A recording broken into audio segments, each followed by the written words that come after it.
ಅಲ್ವಾ ಹೆಲ್ಪ್ ಆದಾಗತ್ತೆ.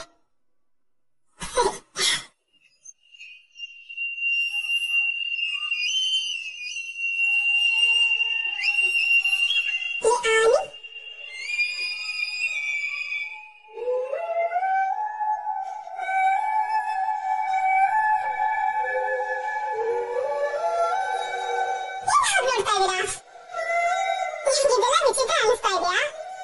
ನಾನು ಹೀಗಿದ್ದೀನಿ ಅಂದ್ರೆ ನಂಬೋದಕ್ಕಾಗ್ತಾ ಇಲ್ವಾ? ಅಥವಾ ಇವ್ರು ಹೀಗೂ ಇದ್ದಾರೆ ಅಂತ ಆಶ್ಚರ್ಯ ಆಗ್ತಿದ್ಯಾ? ಅದು ಹಾಗೆ ಅಲ್ವಾ? ನೀವೆಲ್ಲ ಈ ರೀತಿ ನಾನು ಯಾವತ್ತೂ ನೋಡಿರ್ಲಿಲ್ಲ, ಅದಕ್ಕೆ ಆಶ್ಚರ್ಯ ಆಯ್ತು. ನೀವಂತಲ್ಲ, ಎಲ್ರೂ ಹಾಗೇನೆ ದೂರದಿಂದನೇ ಈ ವ್ಯಕ್ತಿ ಹೀಗೆ ಅಂತ ತೀರ್ಮಾನಕ್ಕೆ ಬಂದ್ಬಿಡ್ತಾರೆ. ಆಕ್ಚುಲಿ ಅವ್ರು ಹಾಗಿರಲ್ಲ. ಟು ಬಿ ಫ್ರಾಂಕ್, ನನಗೆ ಸಮಸ್ಯೆ ಅಂತ ಇರೋದು ಅಕ್ಕನ ಜೊತೆ ಮಾತ್ರ. ಅದಕ್ಕೆ ಒಂದಿಷ್ಟು ರೀಸನ್ಗಳಿದಾವೆ, ಅದ್ರ ಬಗ್ಗೆ ಮಾತಾಡೋಕೆ ಇಷ್ಟಪಡಲ್ಲ ನಾನು. ನಿಜವಾಗ್ಲೂ ನಿಮ್ಗಳ ಜೊತೆ ಏನು ಪ್ರಾಬ್ಲಮ್ ಇಲ್ಲ.